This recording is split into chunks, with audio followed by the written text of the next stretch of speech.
وَمَا يَذَّكَّرُ. This is the conclusion of the ayah. Nobody makes a strong effort to remember.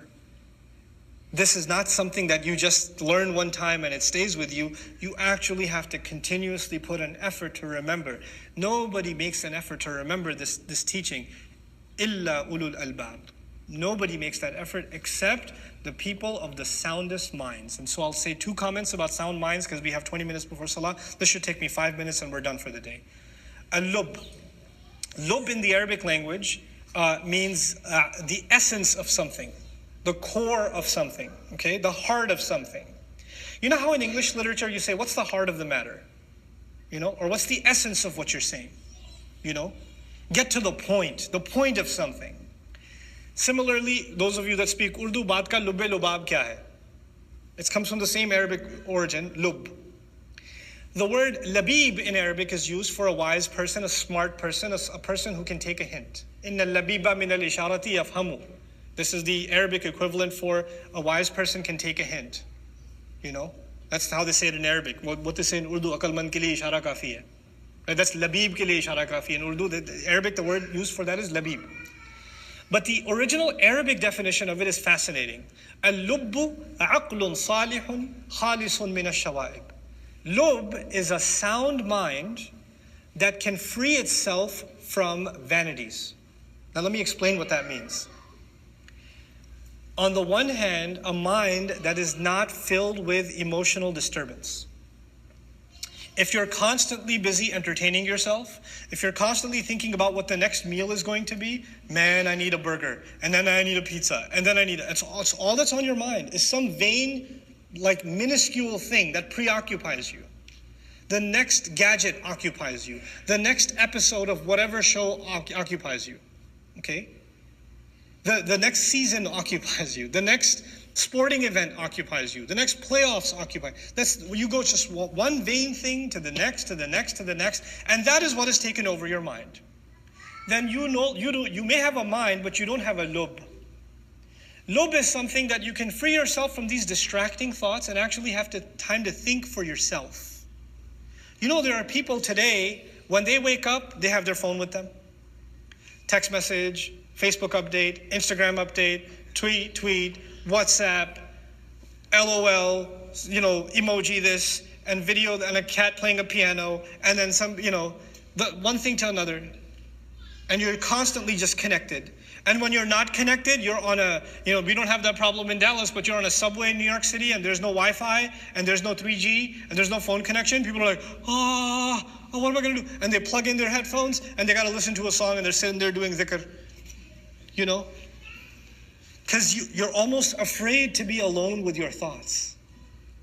You're almost afraid. And those people who are not into gadgets, they'll just buy novels and they're sitting there reading a story, immersed in the story, right? You constantly have to plug your mind into something. Who anymore has the time to do what Allah said when He says, أَفَلَا يَنْظُرُونَ إِلَى الْإِبِلِ كَيْفَ خُلِقَتْ وَإِلَى السَّمَاءِ كَيْفَ رُفِعَتْ وَإِلَى الْجِبَالِ كَيْفَ نُصِبَتْ? Didn't they look at the camel, how marvelously it was created? Or didn't they ever look at the sky? Okay, fine, I'll watch a video of the sky. No, look at the sky. Go think about the sky. And just marvel at this creation. Go to, you know, Texas has some of the best night sky, you know, where you can see the starry night. Go and just quiet and ponder. Just think. Just reflect. Because that is an essential necessity of a human being to remain a person of lub.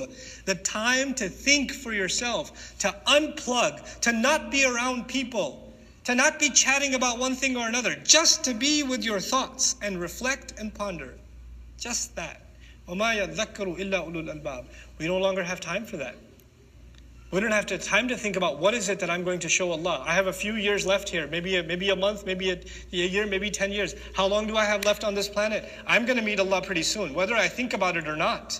إِنَّكَ كَادِحٌ إِلَىٰ رَبِّكَ كَدْحًا فَمُلَاقِيهِ. You are on a conveyor belt to your God, whether you like it or not, and you're going to meet Him.